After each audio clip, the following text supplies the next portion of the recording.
I'm here because I am a roaring lion crying out righteousness. All right, let's get back to Lion George's friend, who actually lived with Lion George at some point. I'm not sure where they lived, out in Jackson Heights, Queens, or maybe some other place. I think this guy's gay too, by the way. He didn't say that. I don't know if that was covered, but he was on the Anderson Coopers, and I was able to get this clip. So I want you to check it out. Some things he said about Lion George. And every day there's more discovered. You have to realize that Lion George is he is satanically possessed. You're not going to be able to do psychology on him or ask him to repent. This man is the walking personification of one of the fallen angels of heaven, and has become a worshiper of Satan, Lion George Santos.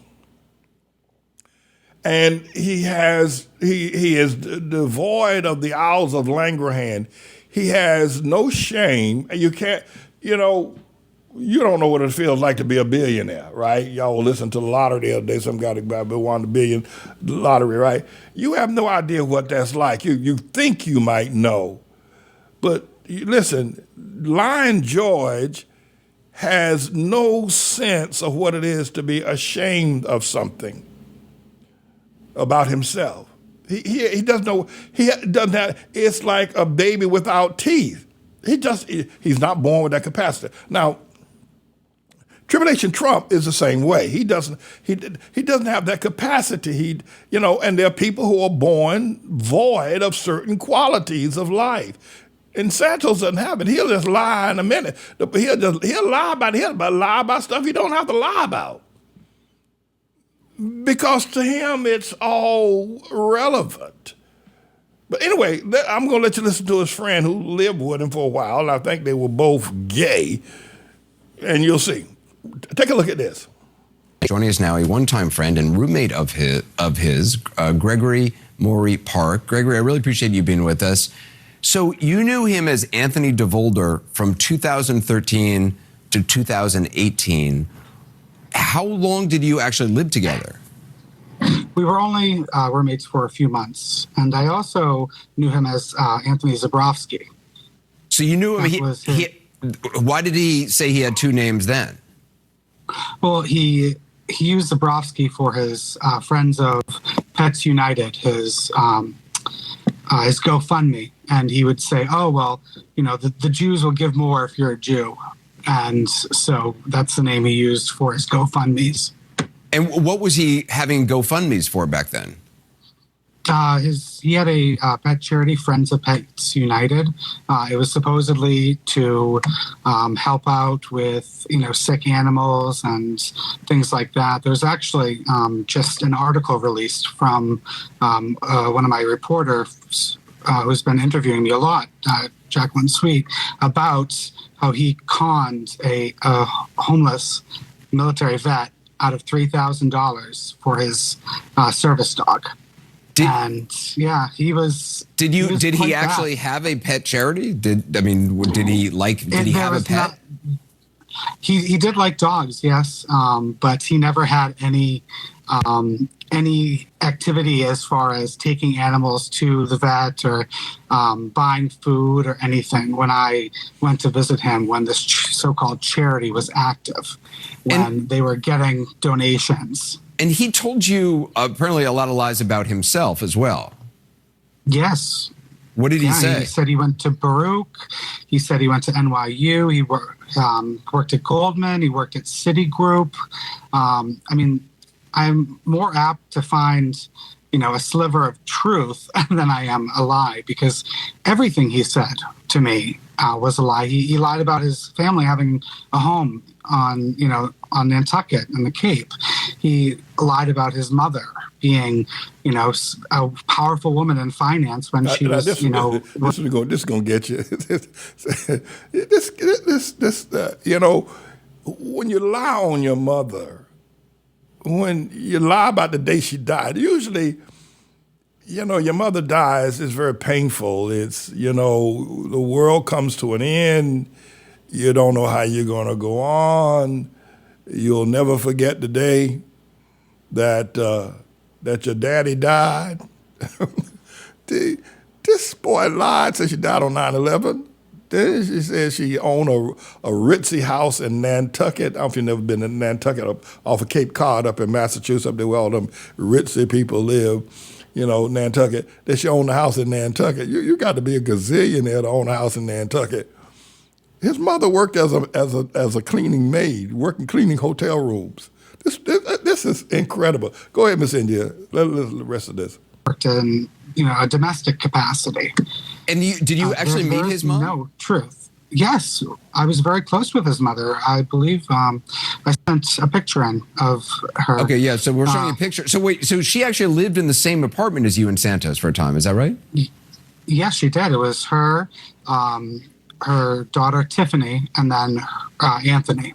So did she know he was lying about stuff? Yes. She would say, oh, Anthony and his stories.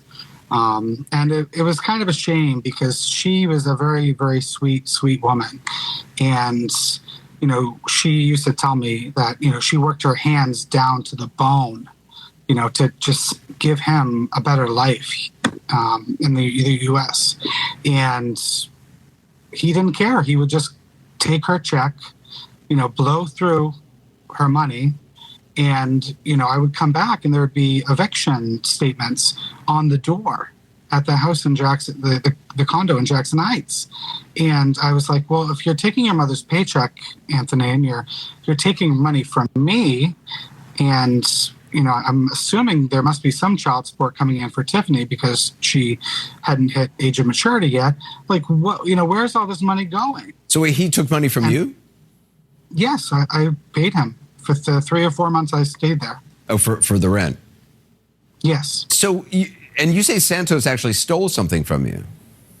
Well, yes, many things. The main thing that really kind of irked me was when I went to visit him in his Flushing home in 2018. I came for a few days, and when I got back to Boston, I noticed a Burberry shirt and a Burberry scarf were missing. And I mean, I lose things all the time. I'm terrible.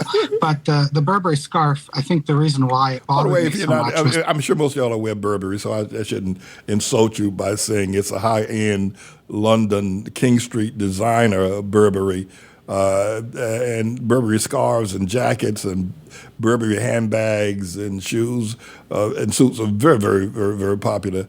This guy said he had one. And they say that what's his name, stole it from me. Lion George stole it. Go ahead, Mr. Engineer. Because my best friend Danielle had given it to me on the anniversary of my grandfather's passing. And it was more of a sentimental value than, a materialistic value.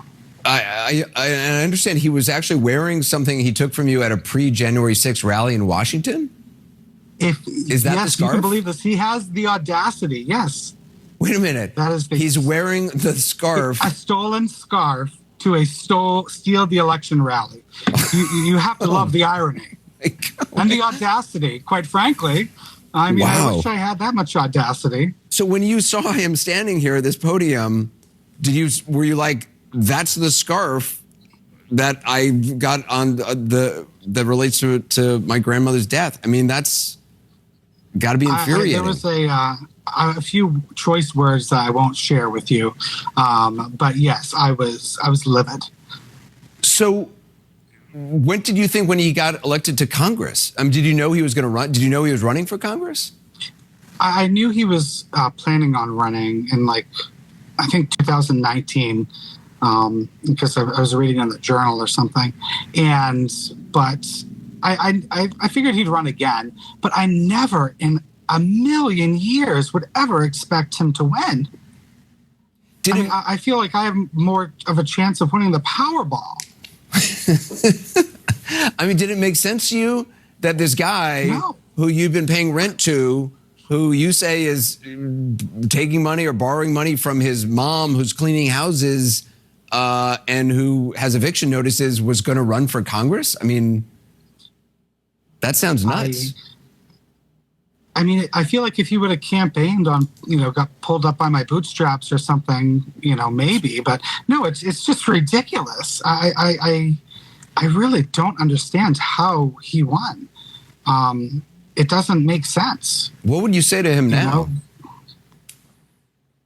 You need to resign. You got elected under false pretense, and you lied, and you need to resign. Do the right thing by your constituents and by the people of the United States of America. Because we don't want you in Congress. I also understand that his mother, has she passed? Did she die? She did pass away, yes. I think I saw something in an interview I'd given to a producer that did he raise... That's enough of this. With all due respect to all political representatives, with all due possible respect, politicians are politicians are known for misdirection. Politicians are not known as honest Abes. They're not known as credible people. They are, it's a class of people. So one of the problems with coward Kevin McCarthy and George Santos is that you don't get kicked out of Congress for lying. Now, the extent of truckload of lies that Lying George has told is a lot more than most other congresspersons or politicians in general lies are uncovered, but it's pretty much par for the course.